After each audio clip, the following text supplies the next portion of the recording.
Le grand JT de l'éducation vous est présenté par Microsoft.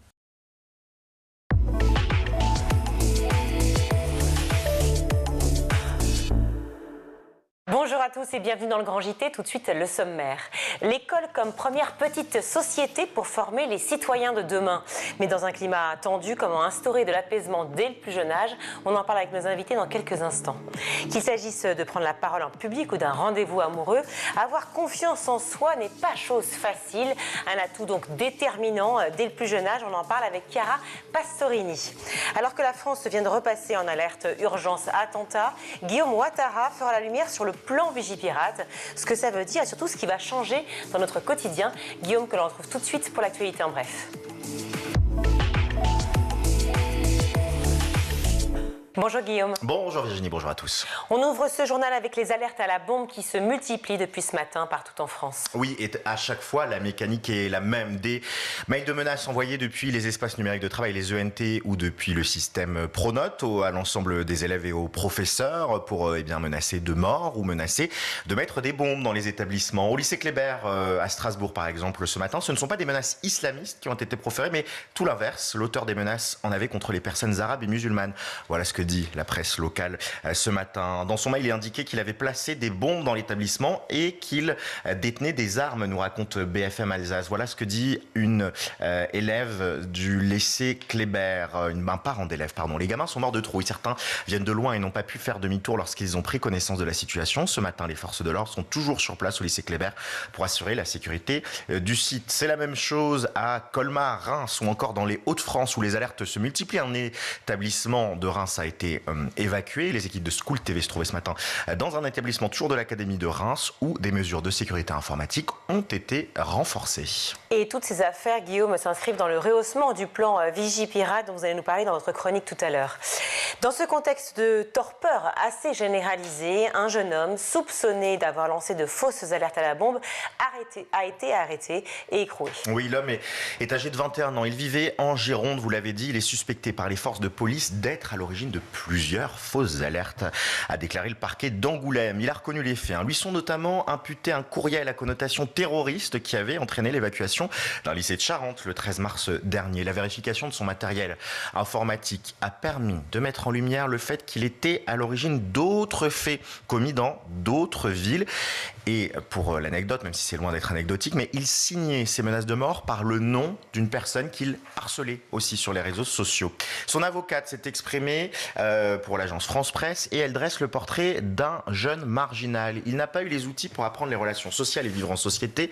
Il a une fragilité psychologique et vit reclus chez lui depuis son adolescence dans sa chambre sans jamais sortir seul. Il va comparaître dans les prochaines semaines pour plusieurs faits assez graves, divulgation d'informations fausses afin de faire croire à une destruction dangereuse, accès frauduleux dans un système de traitement automatisé de données à caractère personnel, usurpation d'identité et apologie du terrorisme. Il risque des peines de plusieurs dizaines d'années de prison. Poursuivons ce journal avec un nouvel appel à la grève massif de plusieurs organisations syndicales le 2 avril prochain. Une journée de mobilisation qu'ils espèrent massive. Eh bien oui, c'est le mot massif. Les revendications sont similaires à la dernière journée de mobilisation. D'abord, les syndicats souhaitent le retrait du choc des savoirs implémenté par Gabriel Attal et davantage de moyens pour les enseignants. Le syndicat Sud Éducation va plus loin. Dans un communiqué de presse diffusé samedi sur leur site internet, ils font des attaques personnelles à l'encontre de Gabriel Attal et même de Nicole Belloubet, la ministre de l'Éducation nationale. On peut se demander si le Premier ministre se permettrait une telle mise sous tutelle avec un ministre masculin. SIC Sud Éducation le répète, l'école n'est pas le jouet de Gabriel Attal. Ambiance. Et la mobilisation se poursuit notamment en Seine-Saint-Denis où les enseignants réclament plus de moyens. Avec un rassemblement hier de plusieurs dizaines de personnes devant la préfecture de Seine-Saint-Denis à Bobigny, l'objectif était de réclamer plus de moyens financiers notamment. Les syndicats réclament ainsi le déblocage d'urgence de 358 millions d'euros pour permettre de créer 5000 postes d'enseignants et plus de 3000 emplois de vie scolaire. Ils demandent également à ce qu'il n'y ait pas plus de 20 élèves par classe et que les établissements soient réparés. Ce matin, Grégory Tuisa, qui est professeur de français et co-secrétaire départemental du SNES-FSU, était l'invité de France Inter. Écoutez, pour l'instant, le sentiment est plus que mitigé dans la mesure où nous avons été reçus en délégation accompagnés de nos organisations nationales le vendredi 15 mars dernier au ministère de l'Éducation nationale. La ministre ne nous a pas reçus directement ni son directeur de cabinet. Nous avons été reçus par 2 conseillers et conseillères. et pour l'instant, aucune réponse concrète n'a été apportée. Donc très clairement, on nous a fait comprendre que les leviers n'étaient plus rue de Grenelle, mais étaient à Bercy ou à Matignon, et qu'il fallait, de toute façon, on était dans un contexte d'économie, et que donc l'éducation n'était pas vraiment un poste d'investissement, mais plutôt un poste de dépense. Autre sujet, 560 000 élèves de seconde devront effectuer un stage d'observation en milieu professionnel au mois de juin prochain. Et pour cela, eh bien, pour les aider à trouver des opportunités, la plateforme Un jeune, une solution a ouvert aujourd'hui. Et elle référence déjà plusieurs milliers de stages. L'idée de Gabriel Attal, lorsqu'il était ministre de l'Éducation nationale à travers la mise en place de cette période de stage obligatoire, c'était de proposer une alternative à cette période du mois de juin où les élèves de seconde ne peuvent plus se rendre en cours parce que leurs camarades de première et de terminale passent les écrits et les oraux du bac. Mais à moins de 3 mois du début de ces épreuves, et du bac et du début surtout de ce stage, certains chefs d'établissement ont quelques appréhensions. À l'image de Florence Delannoy, proviseur du lycée Montebello de Lille, cité par l'AFP, et qui explique: sur 460 élèves de seconde, je n'ai à ce jour que 20 conventions signées, c'est très faible. Dommage que la plateforme n'ouvre que fin mars, c'est trop tard. À noter que si vous avez l'opportunité de proposer à des stages d'observation à des élèves de seconde, c'est également sur Un jeune, une solution qu'il faut que vous vous rendiez. Terminons ce journal avec cette information révélée dans la matinée par nos confrères de RTL. 3 familles ont décidé de porter plainte contre TikTok après le suicide de leurs enfants. Ils ont même décidé de fonder un collectif, Algos Victimas, et ils entendent faire condamner le réseau social chinois. Ce qu'ils reprochent à la plateforme, c'est d'avoir mis à disposition des jeunes des contenus qui les incitaient à mettre fin à leur jour. Écoutez ce qu'explique Stéphanie, une mère de famille au micro de RTL. J'ai pu voir sur son téléphone tous les contenus d'automutilation, de la propagande, de moyens de se donner la mort. On lui envoyait des chansons qui prônaient le suicide, que c'était une libération. Ce réseau se doit, par rapport à des adolescents, de rendre des comptes, d'alerter les parents. La fille de Stéphanie est donc l'une des jeunes qui a mis fin à ses jours, notamment à cause de ces messages qu'elle voyait sur le réseau social. Pour l'avocate du collectif, maître Laure Boutron-Marmion, le problème, c'est l'algorithme de TikTok. On l'écoute toujours au micro de RTL. Ils commercialisent un produit qui est défectueux. Donc ce contenu qui est très très problématique, elles en sont aujourd'hui responsables. La logique commerciale a évidemment une limite. La limite, c'est la dégradation de l'état de santé de nos enfants. Merci beaucoup Guillaume. On consacrera évidemment une émission à ce sujet sur les réseaux sociaux, en particulier TikTok. Faire de l'école un lieu d'apaisement et d'instruction civique pour former ceux qui feront société, qui seront les futurs citoyens. C'est un projet qui patine parfois dans certains territoires en France, faute de pédagogie adaptée et surtout de projets philosophiques. Alors que l'école et la famille sont les premières sociétés que l'enfant connaît, quel modèle éducatif pour retrouver de l'apaisement? On en parle tout de suite avec nos invités. Pour en parler, je suis ravie d'accueillir sur ce plateau Céline Calvez, bonjour. Bonjour. Merci d'être avec nous, Madame la députée. Vous êtes donc députée Renaissance et membre des affaires culturelles et de l'éducation. Face à vous, Éric Mestralet, bonjour. Bonjour. Ravi de vous accueillir sur le Grand JT. Vous êtes fondateur de Espérance Banlieue. On a beaucoup parlé d'Espérance Banlieue ici dans le Grand JT. Mais on va rappeler évidemment ensemble au cours de cette conversation ce qu'est Espérance Banlieue. Enfin, ce que sont, parce que c'est au pluriel. Il y en a un réseau d'écoles. Oui. Exactement, un réseau d'écoles. J'aimerais avant cela qu'on fasse un point. On parle beaucoup d'incivilité, de violence aujourd'hui. Est-ce que vous pensez, Madame la députée, que les enfants sont confrontés à plus de violence aujourd'hui ou non? Je pense qu'on reconnaît davantage la violence. C'est-à-dire que, par exemple, tout ce qui est fait pour lutter contre le harcèlement, il y a quelques années, on ne pensait pas que ça générait de la violence entre élèves. Or, aujourd'hui, c'est une des priorités du gouvernement et de notre majorité, c'est de reconnaître le harcèlement qui peut être moral, qui peut être physique, comme une forme de violence. Et donc, simplement même entre élèves, c'est la reconnaître. C'est aussi reconnaître celle qu'affrontent les enseignants. Donc, la graver et la graduer, c'est difficile à dire. En tout cas, il faut la reconnaître pour mieux la combattre. Aujourd'hui, ce que l'on sait, c'est qu'on est exposé à des nouvelles formes de violence, que ce soit justement de l'exposition à du terrorisme, qui peut être arrivé alors que l'on pense souvent que l'école est un sanctuaire. On en a eu les exemples encore il y a quelques mois. En fait, reconnaître la violence, c'est déjà commencer à la combattre. Alors ça, c'est la violence de l'extérieur dont vous parlez. Il y a la violence effectivement au sein des écoles et vous faisiez allusion au harcèlement. Pourquoi, si vous pensez que cette violence finalement n'est pas supérieure par rapport à avant, pourquoi réinstaurer de la part du chef de l'État, du Premier ministre et de la ministre de l'Éducation cette forme d'autorité dont on parle, ce retour un peu à l'ordre en fait? C'est une autorité, en tout cas c'est le respect de l'autorité. Et avant même l'autorité, il y a le respect en fait. Et c'est de dire que vous êtes dans une institution dont vous devez respecter des règles et vous n'êtes pas là dans une attitude de consommation ou de loisir, vous êtes là pour respecter les règles. L'autorité, ça peut se décréter, c'est encore plus fort quand on arrive à la faire respecter. Je pense que c'est une demande des parents, c'est une demande aussi des élèves quand vous discutez avec eux. Vous avez des exemples au collège où ils démontrent que ça entraîne une perte d'apprentissage, c'est-à-dire qu'ils sont dérangés, il suffit qu'il y ait 3 ou 4 camarades qui mettent un peu le bazar, et bien en fait ça touche leur concentration, leur capacité à apprendre. Donc eux-mêmes sont en demande en fait d'avoir des nouvelles règles et des règles qui soient respectées au sein de la classe. C'est intolérable quand on a l'impression de perdre son temps. C'est intolérable quand on a l'impression que les gens agissent sans être punis, sanctionnés. Est-ce que vous avez l'impression, Éric Mestrallet, qu'il y a davantage de violence au sein même déjà des établissements scolaires et dans la société dans son ensemble ou pas? Ce qui est certain, c'est que la perception des parents et des enfants est plus importante par rapport à la violence. Alors moi, ce que je pense, c'est que on a un rapport à l'altérité qui a beaucoup évolué, qui s'est malheureusement peut-être un peu refermé, c'est-à-dire qu'on a moins le sentiment de l'altérité, on fait une espèce de refermement sur soi-même. Donc si on n'est pas habitué à l'altérité petit, jeune, notamment à l'école, dans un environnement bienveillant, eh ben, c'est défiance, méfiance, violence face à cette altérité. Parce que la vie est altérité. Donc comment on s'y habitue, comment on s'y prépare, c'est un vrai enjeu et c'est peut-être un des rôles qui a peut-être été oublié ou en tout cas qu'il faudrait peut-être refonder pour l'école. En tout cas, c'est sur quoi on travaille aujourd'hui, parce que c'est comme ça qu'on va permettre à un enfant de prendre confiance en lui, de prendre conscience de ses talents, de les développer.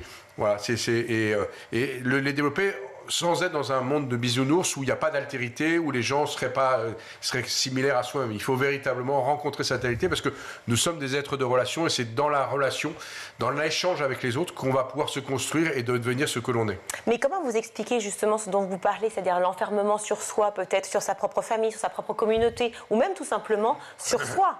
C'est sur l'enfant lui-même. Individualisme ou communautarisme qui sont peut-être de tendances d'aujourd'hui. Donc c'est une réalité.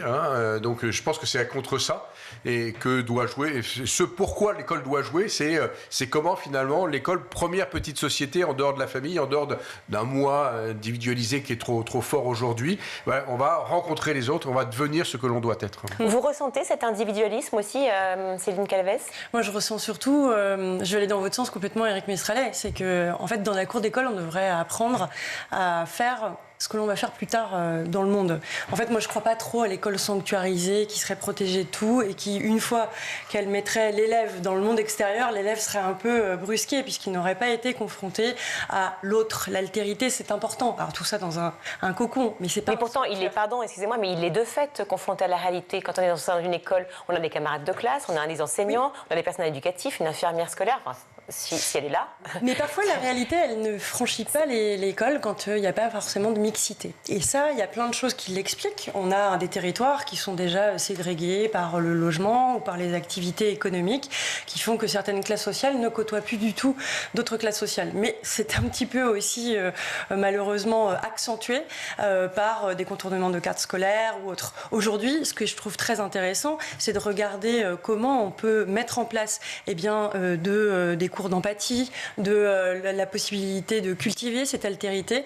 Moi, j'aime bien une expérimentation qui s'appelle Le Grand Bain, qui a été à Marseille, où en fait on a fait se jumeler des écoles, des quartiers riches et des quartiers pauvres. C'est une manière de rencontrer l'autre, pas forcément dans la même classe et dans la même cour, parce qu'on n'a pas réussi à le faire tout au long de l'année. Mais par contre, se donner des rendez-vous où on va inviter les uns à venir dans son quartier et inversement, et on se rend compte de la chance des uns et de la chance des autres, et c'est pas forcément celle qu'on croit. Je l'entends, mais alors en même temps, on avait Place Nette aussi. Je cite Place Nette, c'est la part d'Emmanuel Macron, de Éric Dupond-Moretti et Gérald Darmanin, justement à Marseille. Est-ce que ce sont sont pas deux notions qui sont antinomiques, enfin en tout cas dans la compréhension des élèves? Comment on peut se dire on va rencontrer l'autre, on va être dans l'altérité, et en même temps on se dit on va faire place nette? Moi je pense que c'est au contraire complètement complémentaire. C'est-à-dire qu'on peut rencontrer l'autre, mais en s'assurant qu'il y a un cadre qui fasse respecter que cette rencontre, elle se fasse en toute sécurité et en toute bienveillance. Donc que l'on puisse faire l'opération place nette en disant il y a du trafic de drogue et ceux qui en profitent, hop, on essaye de les mettre à côté et d'arrêter leurs agissements. Alors la drogue bien sûr, mais il y a la violence aussi. Est-ce que les jeunes, vous avez l'impression qu'ils parlent le même langage que vous finalement? Non, clairement pas. Mais ça ne veut pas dire que c'est pas inintéressant de les écouter et de les rencontrer. En fait, moi je pense que quand j'étais jeune, je n'avais pas forcément le même langage que ceux de mes parents. Mais franchement, pourquoi pas? On peut se comprendre. Et en fait, c'est ça, en tant que députée, je me rends beaucoup dans les écoles de Clichy et Levallois. Alors quand vous discutez en classe, ils ont à peu près le même langage que vous, mais quand vous discutez un petit peu dans la cour, vous apprenez aussi d'autres expressions, d'autres centres d'intérêt, d'autres références. Je trouve que les miennes comme les leurs, elles peuvent avoir aussi de la valeur.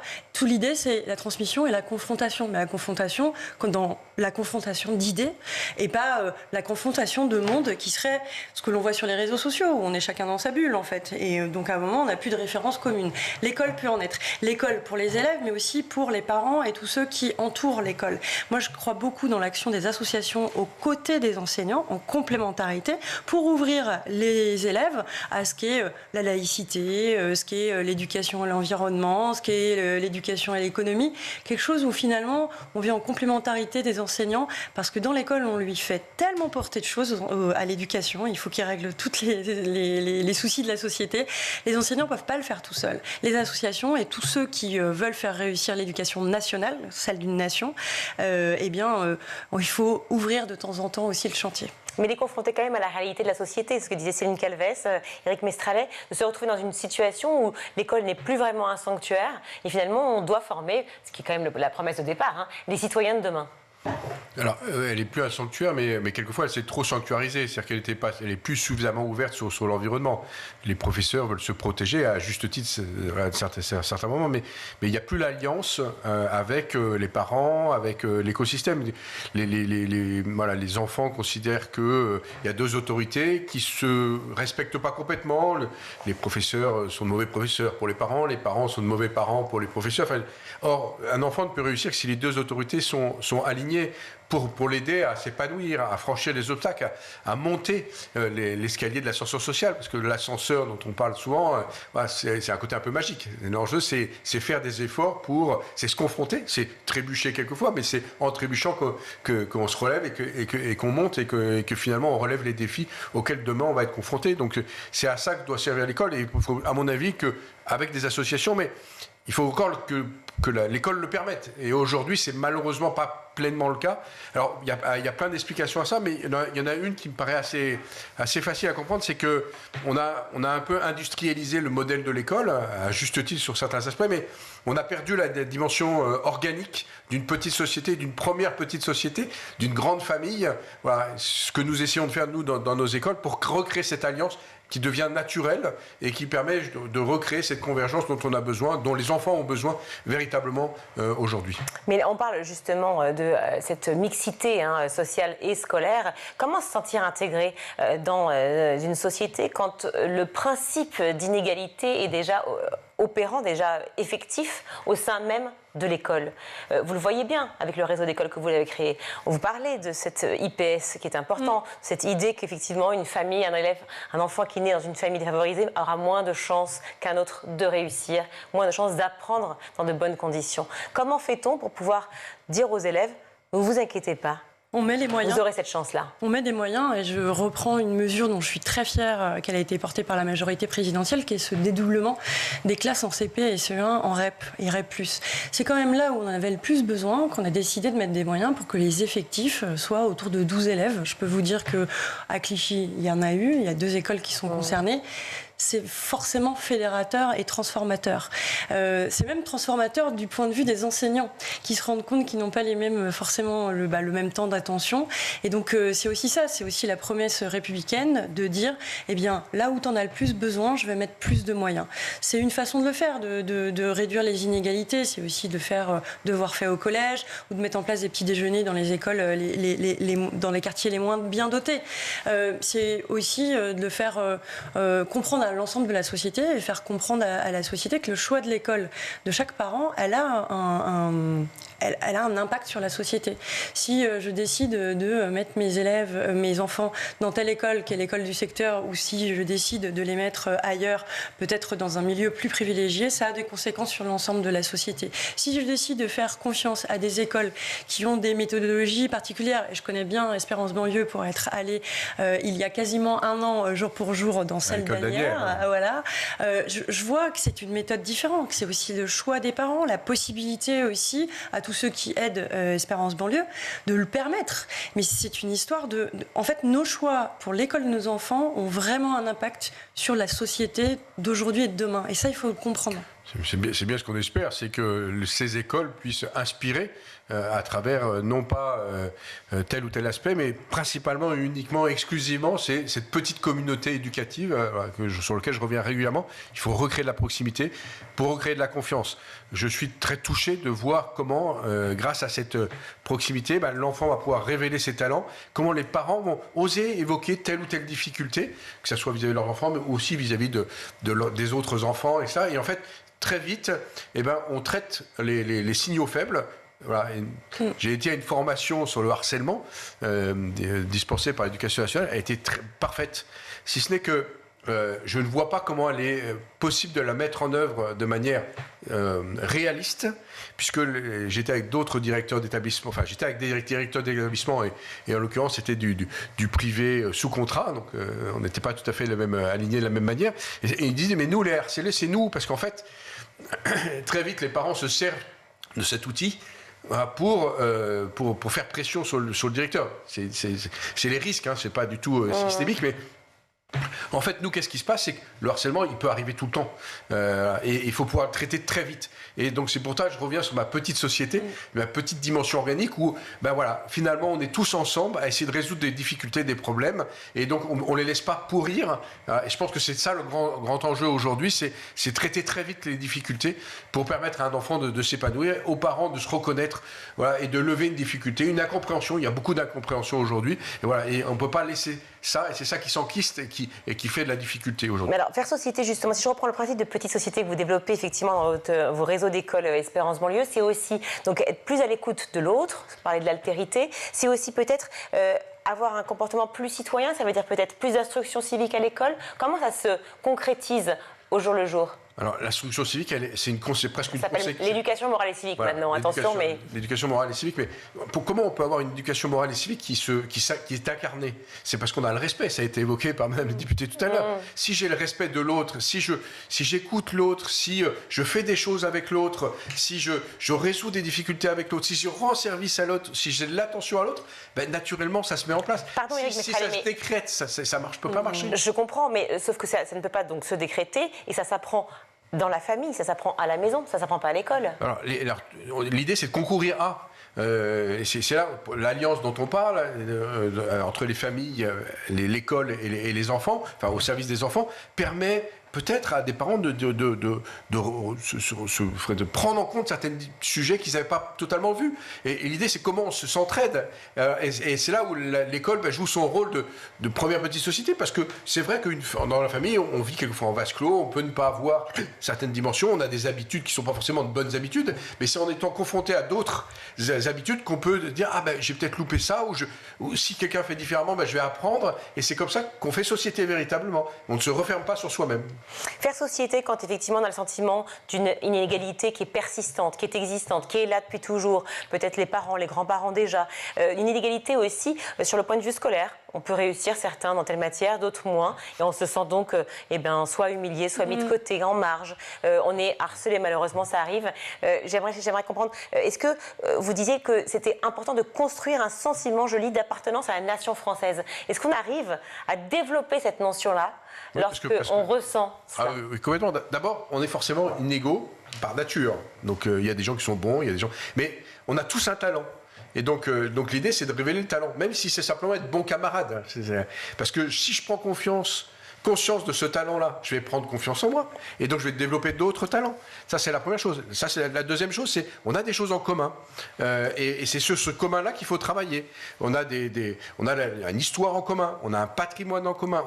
Et quand je parle de patrimoine, il ne faut pas voir des vieilles pierres. C'est simplement une géographie, une gastronomie, enfin, toutes des choses qu'on peut découvrir et qu'on peut faire fructifier, voilà, qui sont à notre disposition. Et c'est à nous de le faire. On est des héritiers. Et c'est ça qui permet de créer une nation.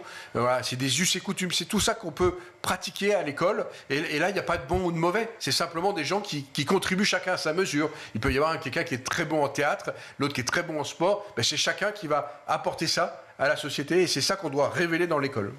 Il y a 2 semaines, les sénateurs François-Noël Buffet et Laurent Lafont mettaient eux aussi en avant cette idée de rebâtir un socle commun de respect, ces mêmes notions, notamment envers les enseignants, en mettant en place des hommages systématiques aux professeurs assassinés. Qu'en pensez-vous? Moi, je pense qu'on a rendu hommage d'ailleurs aux professeurs assassinés, que ce soit dans les semaines qui suivaient ou même pour Samuel Paty notamment, 1 an après, 2 ans après. Je pense que c'est important. Je pense qu'on peut aussi positiver les choses, c'est-à-dire que dans l'idée de reconnaître que chacun apporte sa pierre à l'édifice de la nation ou d'une réussite collective, c'est aussi reconnaître les compétences, c'est pas seulement les savoirs fondamentaux, c'est aussi les savoir-être, et se dire que moi j'aime beaucoup la logique de projet. Quand j'étais venue à Asnières, vous étiez sur une comédie musicale. En fait, la manière dont pouvait s'organiser la distribution des rôles était important. Moi, je crois beaucoup à ce projet-là. Donc, il faut à chaque fois qu'on se dise comment j'arrive à transmettre la manière de lire, d'écrire, de compter, mais comment aussi j'arrive à faire pousser ce respect. Et c'est par la reconnaissance des compétences qui sont plutôt des savoir-être, les soft skills, comme on dit. Je pense que c'est très important. Mais ça demande une attention particulière. Ça demande du temps. On ne peut pas le faire quand on est 30 élèves dans une classe. Et une formation aussi des enseignants pour ça? Oui, je pense qu'il y a vraiment un gros terrain sur la formation. On le verra. Il y aura d'annoncer la façon dont on recrute, la façon dont on forme. Je pense qu'en fait, dans notre système d'éducation, on est très focalisé sur les matières, c'est-à-dire les disciplines. Il faut faire un peu d'interdisciplinaire. Je pense que c'est aussi ce que l'on peut faire de mieux aussi pour les élèves. C'est de dire que là où il y a de l'excellence au niveau de la discipline, il doit y avoir de l'excellence aussi dans la manière dont on fait conjuguer ces disciplines et qu'on fait plus de place au savoir-être. Conjuguer ces disciplines, c'est aussi, si on parle par exemple littérature et d'histoire et de l'éducation morale et civique, c'est peut-être aussi tout simplement développer l'esprit critique. Est-ce qu'on ne devrait pas aller davantage vers cela ? Complètement. Et alors, une des premières matières pour lesquelles on peut se battre, c'est l'éducation aux médias et l'éducation à l'esprit critique. Pourquoi attendre la terminale de faire un peu de philo alors que l'on peut le faire et que certaines écoles le font très bien aussi, notamment par l'éducation aux médias. Moi, j'ai participé à une radio des écoles de l'école Pasteur de Clichy. Ça leur a appris qu'il fallait rédiger avant de s'exprimer, qu'il fallait préparer une interview, qu'il ne fallait pas forcément croire ce qu'on avait lu à côté pour pouvoir se faire le porteur de fausses nouvelles. Donc, en sourcer. Sourcer. En fait, votre métier, vous le faites. De plus en plus, on a des enfants qui sont confrontés, comme les plus âgés aussi, à de multiples sources. Et si on n'a pas instillé l'idée de vérifier son information et d'avoir cet esprit critique, en fait, on n'arrivera jamais à faire face à l'apparition de nouvelles formes de communication. Donc l'esprit critique, oui, c'est fondamental et ça peut se faire dès la maternelle. Et plus de philo, on l'a compris. Merci beaucoup à tous les deux. Pardon, le temps nous est imparti, mais 20 minutes, c'est court. Et donc, on a des cours de philo, en effet. Voilà, Espérance Banlieue. Exactement. Vous avez tout compris. Éric Mestrallet, merci d'avoir été avec nous, fondateur de Espérance Banlieue, ce réseau d'écoles qu'on retrouve partout en France. Combien ? Il y a 17 écoles et il y a 1200 élèves actuellement et c'est des réseaux qui vont de la maternelle à la 3e. Et Céline Calves, merci beaucoup d'avoir été avec nous. Vous êtes députée Renaissance et membre des affaires culturelles et de l'éducation. Merci d'avoir été sur ce plateau du Grand JT. On marque une courte pause, on se retrouve tout de suite.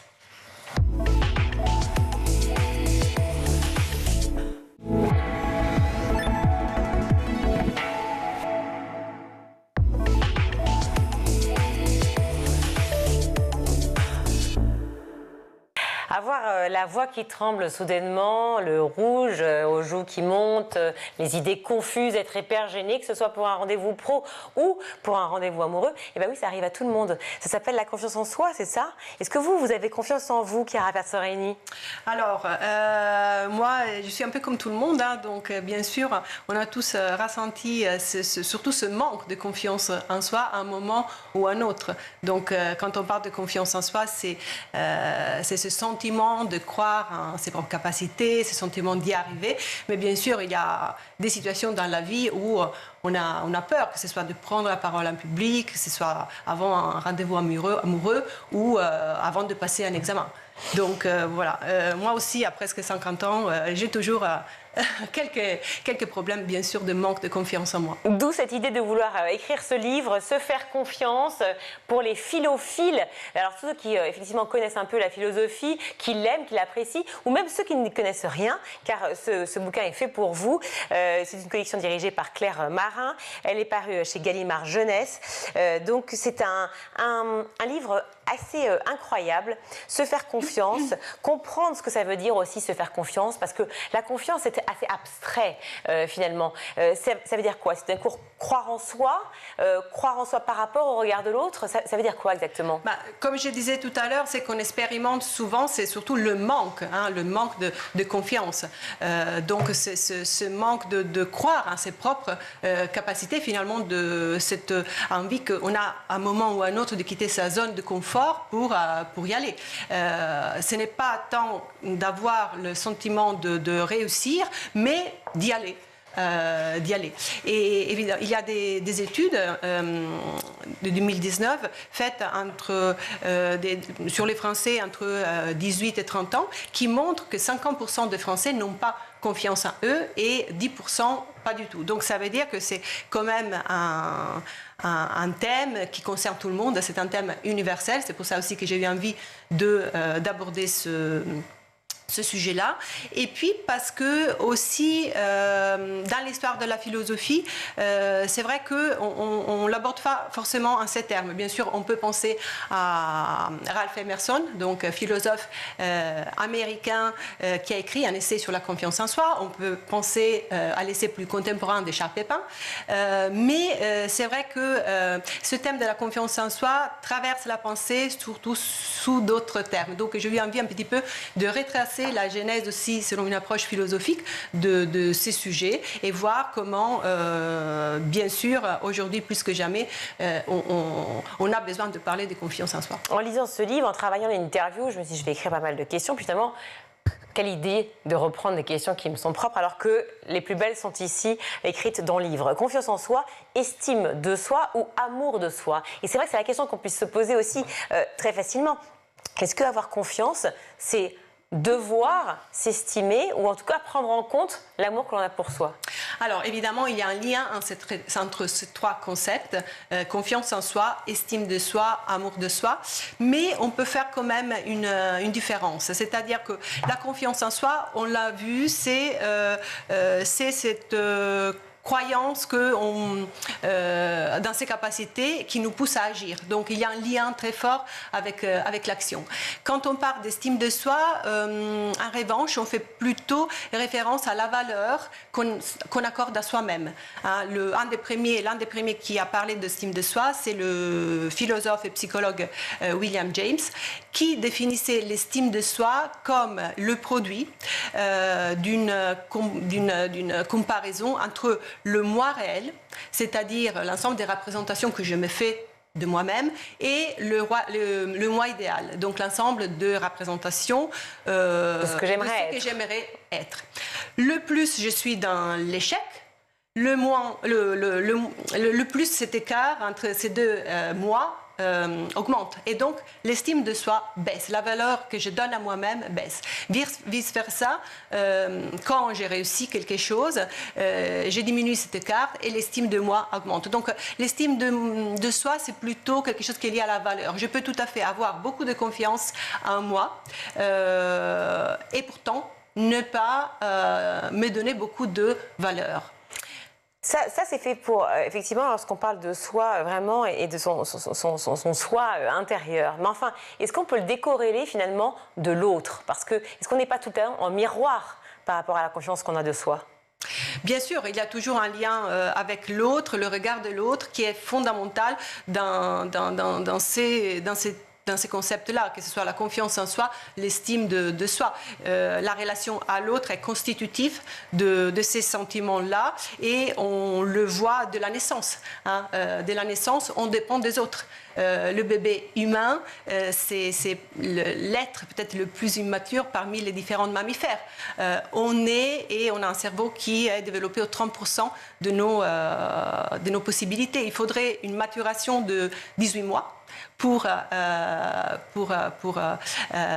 être un peu plus autonome, mais on ne pourrait pas sortir du bassin maternel.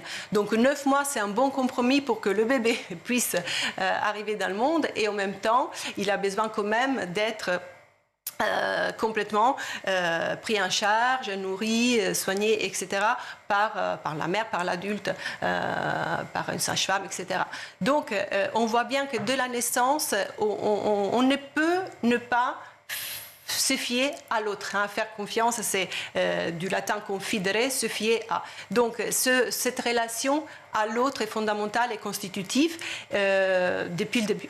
Et ça veut dire que quand on est, quand on grandit, mais même à un âge qui est donc très très petit, le rapport entre la mère, le père et l'enfant, ou les mères et les pères et l'enfant, est très important au point effectivement de totalement phagocyter, si je puis dire, la personnalité d'un enfant. Bien sûr, d'abord... Il faut donner confiance en permanence. D'abord, la survie en dépend, mais puis le bébé humain a besoin aussi d'amour, de soins, de caresses, de voix. Il y a au tout début des jeux d'imitation qui se mettent en place entre le bébé et l'adulte. On imite les grimaces, les bruits du bébé. Tout ça fait en sorte que le bébé se sente acteur. Il voit qu'il peut intervenir dans le monde, il peut le modifier. Et comme disait le psychologue Winnicott, il y a ensuite des dynamiques de présentation, manipulation d'objets. Et là aussi, petit à petit, le bébé grandit tout en ayant justement conscience qu'il peut intervenir dans l'environnement et donc petit à petit, il forge ce que Winnicott appelait le sentiment d'être. Donc finalement, ce sentiment en fait de pouvoir agir dans le monde. On revient à la notion d'action et donc il se forge petit à petit le sentiment de confiance en soi. Et à l'école, évidemment, cette thématique de la confiance en soi, on la retrouve très souvent. On voit beaucoup d'enfants qui en parlent, notamment avec le harcèlement qui est très présent. Et vous reprenez une citation de Joël Proust. La confiance en soi se développe lorsqu'on donne aux élèves des occasions de réussir.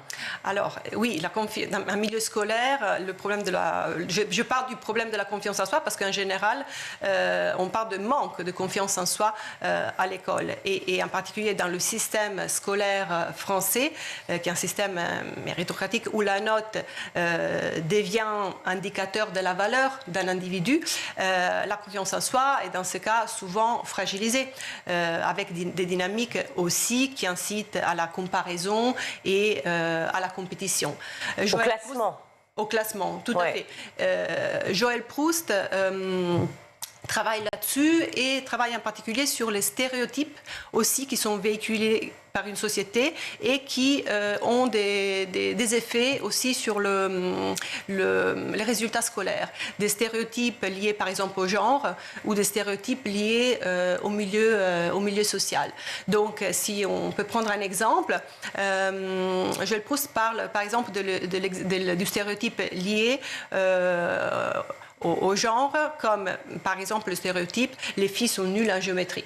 Et il y a des études là-dessus qui montrent que quand un exercice est présenté comme un exercice de géométrie, les filles réussissent beaucoup moins que si le même exercice était présenté comme un exercice de dessin. Donc ça veut dire quoi? Ça veut dire que ces stéréotypes-là influent sur la confiance que les filles ont en elles-mêmes par rapport à la géométrie. Même chose pour les garçons concernant la lecture.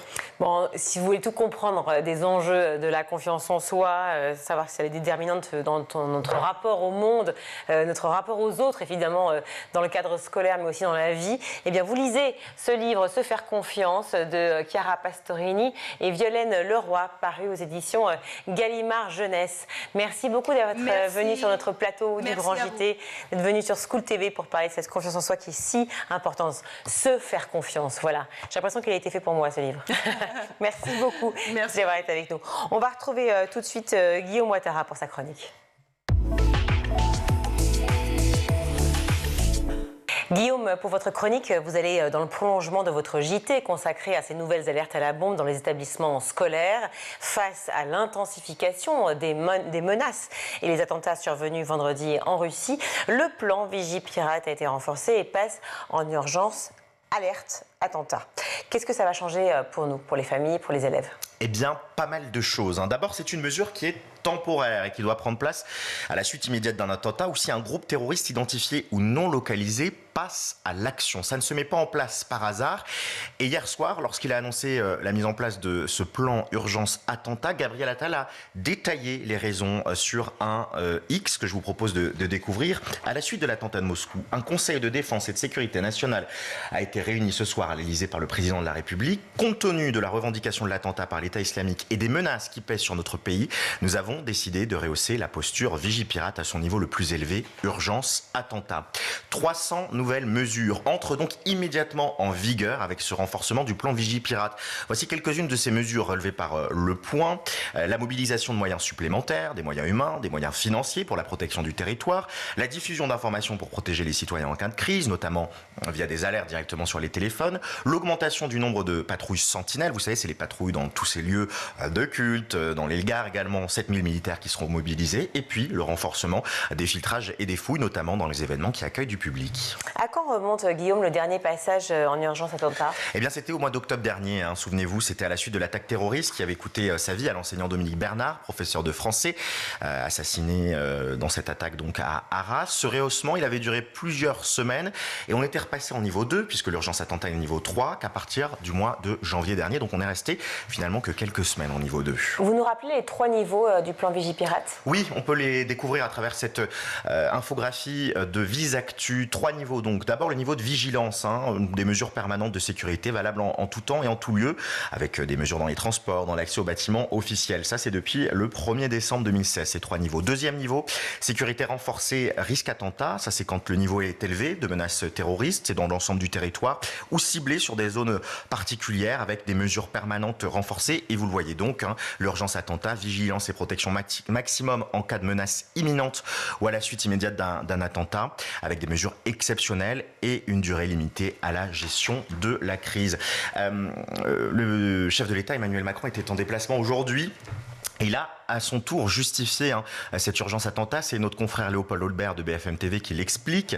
Il explique que la France a déjà déjoué plusieurs tentatives sur notre sol de cette branche de l'État islamique impliquée dans l'attentat de Moscou. Donc ce sont les mêmes terroristes qui ont agi à Moscou et qui pourrait potentiellement agir en France. Et si on plonge dans une vision un peu plus historique, en fait, à quand remonte la mise en place de ce plan Vigipirate, Guillaume ? Eh bien, c'est assez intéressant. En fait, ça remonte aux années 70, 1978. C'est en 1978 qu'on a les premières mesures de vigilance interministérielle qui sont publiées. Quelques mois après, d'ailleurs, on aura des attaques sur le territoire français. Et finalement, les premières mesures dites pirates apparaissent en 1981. Le but, c'est de faciliter la prise de décision du Premier ministre dans le cadre de la lutte contre les actes de terrorisme en général. En 1995, c'est là où on voit apparaître le plan Vigipirate tel qu'on le connaît aujourd'hui pour protéger les installations contre les risques d'attentats terroristes à l'explosif, avec des contrôles et des rôles qui sont très clairement définis dans la lutte contre le terrorisme. 2 niveaux sont d'abord existants dans les années 90, Vigipirate simple et Vigipirate renforcé, et puis diverses mesures de protection et de prévention. Ce plan Vigipirate, il va être régulièrement mis à jour depuis 1995, en 2000, en 2002, en 2003, 2006, avec 4 niveaux qui sont apparus en 2003. Et puis finalement, en 2014, c'est un plan majeur qui est mis en place avec avec des nouveaux acteurs, des opérateurs économiques. Et puis, depuis 2016, donc, ces 3 niveaux sont mis en place, dû également à toutes les attaques que l'on a connues depuis 2013 sur notre territoire. Voilà pour cette histoire du plan Vigipirate. Merci pour cet éclaircissement. Eh bien, on va tout de suite retrouver l'invité de la semaine de Malika Ménard dans Souvenirs des colliers. Je vous laisse découvrir.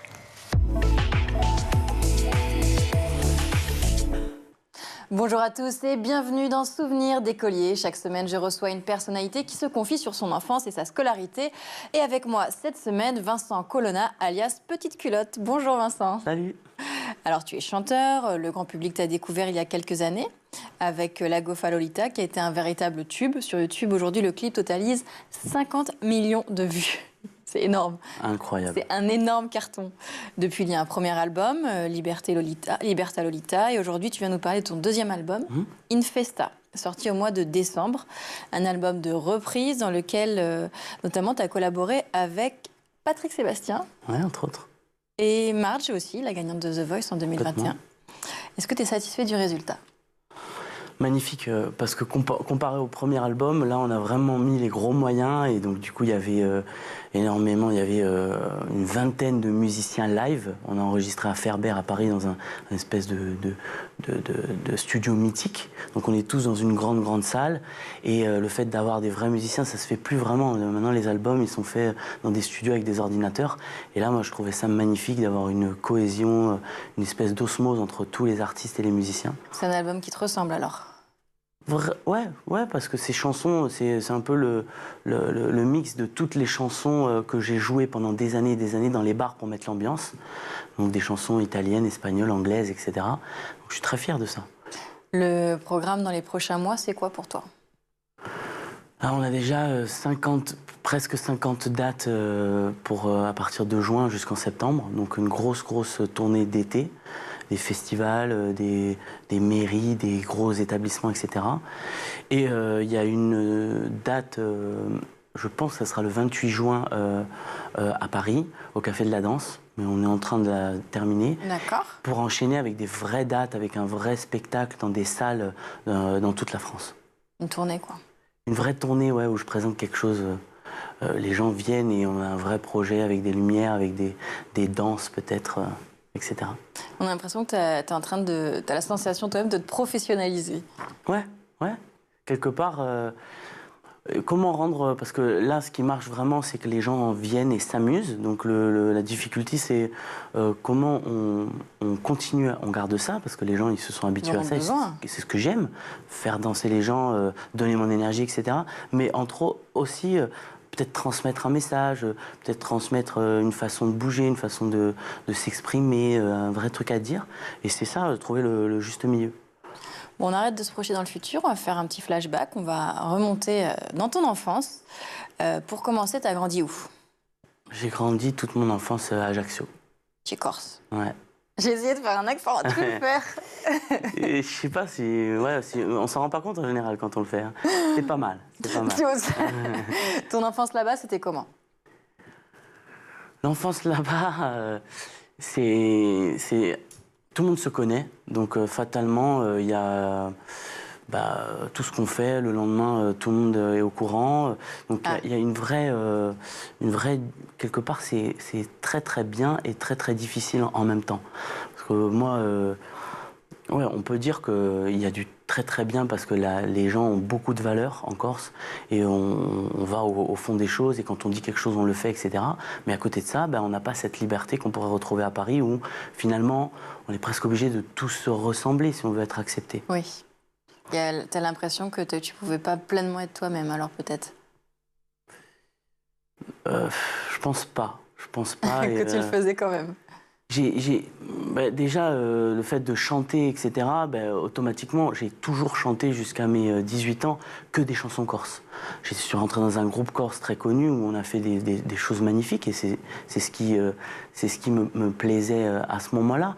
Mais est-ce que c'est pas dommage de pas aussi s'intéresser et de même pas pouvoir finalement, parce que de suite j'aurais été critiqué, chanter en anglais, chanter en espagnol, et c'est le fait de voyager plus tard, après mes 18 ans, qui a fait qu'aujourd'hui je me dis putain, j'adore mon pays, mais aussi c'est magnifique ce que j'ai vu ailleurs. Est-ce que tu te sens quand même privilégié d'avoir grandi en Corse? Ouais, par rapport aux valeurs qu'on nous enseigne, à ce côté familial et même on est soudés. Là, je suis à Paris depuis quelques années. 80% de mes relations, c'est des Corses. On est entre vrai nous, on s'entraide, ouais. C'est génial. Est-ce que tu dirais que tu as eu une enfance heureuse? Oui, concrètement, j'ai des parents qui m'ont beaucoup aimé. J'ai une sœur aussi. On est tous un peu... Nous, on vit sur un petit domaine, en fait, et il y a trois petites maisons. Et il y a mon grand-père avait créé ce petit domaine où, en fait, mon grand-père a eu 3 filles, dont ma mère, et elle a 2 sœurs, et on est tous ensemble. C'est génial. Exactement. Donc, on a vraiment grandi en famille, quoi. Ouais. Alors, il y a un côté où on n'était pas en ville, donc on n'a pas vu beaucoup de gens, on est beaucoup restés entre nous, mais on était tous ensemble, il y avait plein d'enfants et on était là avec des animaux, etc. Donc ça n'a pas de prix. C'est la fin de ce numéro, on se retrouve demain, toujours en compagnie de Vincent Colonna, alias Petite Culotte, pour la suite de Souvenirs d'écoliers. À demain. Merci Malika et à demain. Tout de suite, c'est le meilleur de School TV avec le Zap. Ils n'ont pas forcément, ces enfants, envie d'être figés dans leur handicap. Beaucoup disent rêver d'une vie normale. Comment vous les avez convaincus? Comment vous avez convaincu les familles? Je crois que ça n'a pas été facile. Ça n'a pas été facile de s'introduire dans une famille comme ça avec un enfant en situation de handicap. On n'a pas forcément envie de l'exposer à des caméras. Et en fait, quand ces familles ont compris que ce film pouvait aider au contraire la situation du handicap et peut-être changer le regard des gens et des enfants. C'est là qu'on vous a dit oui. C'est là qu'on nous a dit oui tout de suite. Parce que, comme par exemple ce jeune garçon Xavier au Rwanda, il a été reclus chez lui et sa maman ne voulait pas vraiment qu'on le filme. Et finalement, quand elle s'est rendue compte que grâce à ça, d'autres enfants albinos au Rwanda pouvait éventuellement aller à l'école, elle a dit oui. Ça a été le cas aussi pour Maude, qui est cette petite fille française. Donc quand on voit la toute première image de la bande-annonce, quand on voit le cours de danse et cette prothèse, mais elle fait tout. Elle en fait plus que les valides. Elle fait de la danse, du violoncelle, elle va à l'école ordinaire, etc. Enfin, c'est un truc complètement dingue. Avec toute une famille mobilisée autour de ça et autour de l'idée de voilà, on va pas te renvoyer à ton handicap. Et ça n'a pas été simple non plus de les convaincre. Non, c'était la plus compliquée. Peut-être parce que c'est une famille occidentale, c'est plus compliqué pour des parents d'exposer les enfants comme ça. Et c'est Maude qui a vraiment insisté pour qu'on le fasse, parce qu'en fait, Maude assume totalement son handicap. Maude étant cette petite fille. Maude étant cette petite fille de 14 ans, qui en fait a une prothèse depuis la naissance. Elle est née jumelle, prématurée, il a fallu l'amputer. Et il s'est avéré 3 mois après qu'elle était sourde, profonde. C'est ça, voilà. Donc, 2 prothèses, parce qu'elle a aussi une prothèse auditive. Voilà. Elle fait du violoncelle, fait la course à pied, de l'escalade, du ski. Enfin bref, elle est incroyable. Tout simplement parce que ses parents ont décidé de ne pas la mettre dans une école d'handicapés, mais de la garder avec sa sœur jumelle. Et en fait, elle a grandi avec sa sœur jumelle. Tout sur les sous, tout, on saura tout sur les sous avec ce podcast. Chaque thématique est abordée dans un épisode différent du podcast, Valérie. C'est ça, c'est un podcast en 5 épisodes de 4-5 minutes chacun. Et l'idée, c'est d'atterrir à chaque fois sur une notion clé qu'on va expliquer aux enfants et un mot-clé que les enfants ne connaissent pas forcément. Donc le premier épisode, on parle du revenu du travail. Le deuxième épisode, on parle du budget. Qu'est-ce que c'est un budget? Comment on gère un budget? Le troisième épisode, on arrive sur l'inflation. Donc, on démarre sur les prix et on arrive sur la notion d'inflation. Le 4e épisode, on est sur la notion d'épargne. Et le 5e épisode, on arrive sur la notion de crédit ou d'emprunt, parce qu'on explique les 2 mots, puisque c'est la même chose, mais vu de 2 points de vue différents. Très différents, effectivement. L'objectif, c'est quoi, Valérie, avec ce podcast? C'est de briser certains tabous, c'est d'expliquer aux enfants, justement, ces notions dont on ne parle pas forcément assez à l'école. Alors, c'est de briser le tabou, déjà, du sujet de l'argent, et de le briser déjà en famille, et donc d'inciter au dialogue en famille. On fait régulièrement un baromètre chez Vive Média avec l'IFOP sur le rapport des femmes et des hommes à l'argent. Dans notre baromètre 2024, plus de la moitié des femmes et des hommes disent que l'argent était un sujet dont on ne parlait pas dans leur foyer. Donc, ça veut dire que déjà, en famille, le sujet de l'argent n'est pas un sujet facile à aborder. Qu'est-ce qui se passe exactement pendant ces journées, concrètement? Il y a des journées types qui sont assez bien structurées parce qu'il était important pour nous de ritualiser, d'avoir des temps qui reviennent pour que les enfants s'approprient vraiment la démarche et en deviennent porteurs. Et donc on a systématiquement un temps d'accueil, on revient sur la séance précédente, on se rafraîchit la mémoire, en gros il se passe à peu près 2 semaines entre chaque journée. On revient sur les travaux qui ont été faits entre-temps. On a souvent des enfants qui nous disent « je suis retourné sur le terrain avec ma maman, mon papa, on y est allé en famille ». Ça, c'est des indicateurs intéressants aussi. Les collègues ensuite travaillent aussi beaucoup sur les émotions. On a des vrais enjeux autour de la capacité à mettre en mots ce que les uns et les autres vivent, à partager les émotions. On sait qu'on a des enfants qui ont des contextes familiaux parfois un peu complexes. Et pour les rendre disponibles, il y a ces premières phases-là. Comment je viens, comment je vais, dans quel état, et on va pouvoir cheminer ensemble. On a rapidement un temps sur le terrain. On a des logiques de cercle un peu concentriques. On commence en début de projet au niveau de la cour de l'école, les espaces de proximité, les parcs un peu plus loin. Et puis, selon les enseignants, selon l'emplacement de l'école, on va visiter une forêt à quelques kilomètres en prenant le bus ou le tram. On va faire une sortie encore un peu plus loin en fin d'année. L'idée, c'est de s'approprier le territoire. Donc, le matin sur le terrain, à travers des ateliers de découverte de la nature, en lien avec les saisons. On met quelque chose en place aussi qui évolue au fur et à mesure de l'année, à savoir un temps de jeu libre. On se rend compte que les enfants sont tout le temps en collectif, en classe, à la cantine, au périscolaire. Et à quel moment je peux m'extraire du groupe, me poser, digérer ce vécu, évacuer à mes envies. Eh bien, on y retourne un petit peu à l'école dans We Have a Dream, parce que partout, dans tous les pays où vous allez, l'école, c'est le lieu de l'intégration à la vie sociale et pas seulement le lieu des apprentissages. Oui, absolument. Écoutez, moi, j'ai remarqué que dans certains pays qu'on dit en développement, l'inclusion des personnes en situation de handicap, surtout les enfants, se faisait très naturellement et parfois plus facilement que chez nous. C'est dans la culture, on ne laisse pas un enfant sur le chemin de la route, on l'accompagne, on le fait rentrer dans l'école, quel que soit son handicap. Et j'ai trouvé dans ces pays-là quelque chose qui nous manque un peu chez nous, c'est-à-dire une ambiance particulière. Une humanité. Voilà, très très marquée. Et je pense qu'on devrait s'en inspirer parfois pour faire en sorte que nos enfants qui sont un peu en situation de handicap ou avec une forme de différence puissent être inclus dans les écoles comme ça l'est là-bas. Valérie, avec l'inflation, vous avez commencé à en parler tout à l'heure, c'est un peu le grand sujet de ces derniers mois malheureusement. Est-ce que les enfants, vous diriez qu'ils sont de plus en plus conscients, on l'a entendu dans l'extrait qu'on a écouté en première partie, est-ce qu'ils sont de plus en plus conscients de la situation économique actuelle en France, celle de leurs parents aussi, ou ça les concerne pas trop pour l'instant ? Je pense que la période d'inflation a quand même contribué à porter le sujet, j'ai envie de dire, sur la table des discussions familiales. Vous savez, les enfants accompagnent souvent leur maman. C'est souvent la maman qui fait les courses. C'est un autre sujet, mais la répartition genrée des tâches financières dans le foyer. Monsieur s'occupe des placements financiers et madame va faire les courses. Les enfants accompagnent. Les enfants demandent des choses ou tel produit, etc. Et on voit bien les arbitrages qui ont été faits quand même dans les familles ces 2 dernières années, y compris sur les produits alimentaires. Donc, les enfants, ce sont des éponges. Donc, ils voient, ils prennent, et même s'ils ne réagissent pas tout de suite, ça infuse. D'où l'importance d'en parler avec eux, de dire, oui, pourquoi on en achète moins, ou pourquoi on ne prend pas cette marque-là, parce que les prix ont augmenté. Et pourquoi les prix ont augmenté ? C'est ce qu'on décrit dans l'épisode 3 de Tout sur les sous, sur l'inflation. Le mécanisme, on explique avec la montée des prix du blé, donc de la farine, donc le prix du croissant, etc.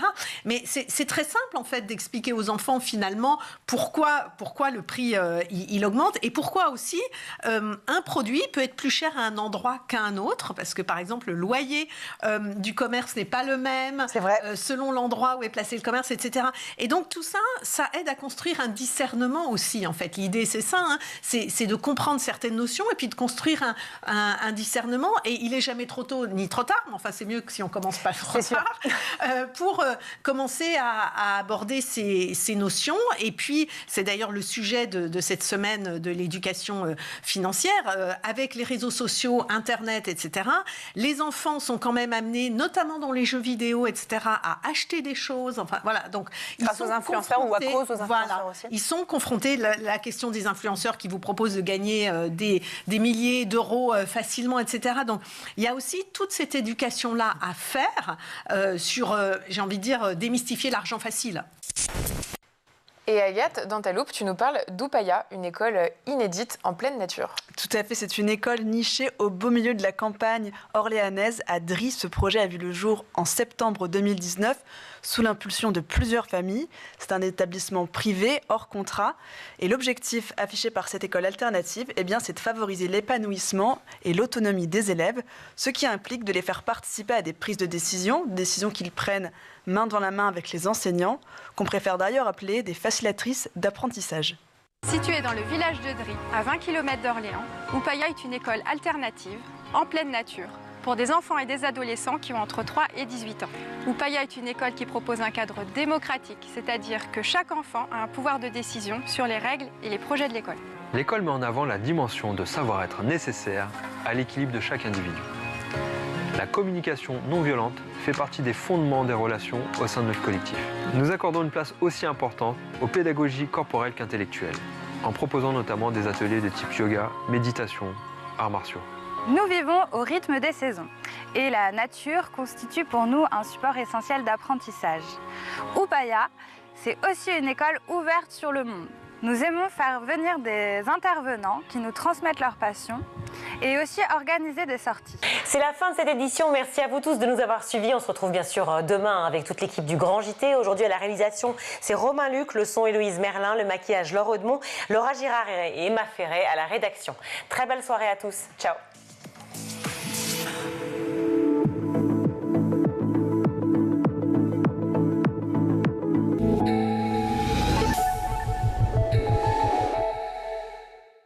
Vous avez regardé le Grand JT de l'éducation avec Microsoft.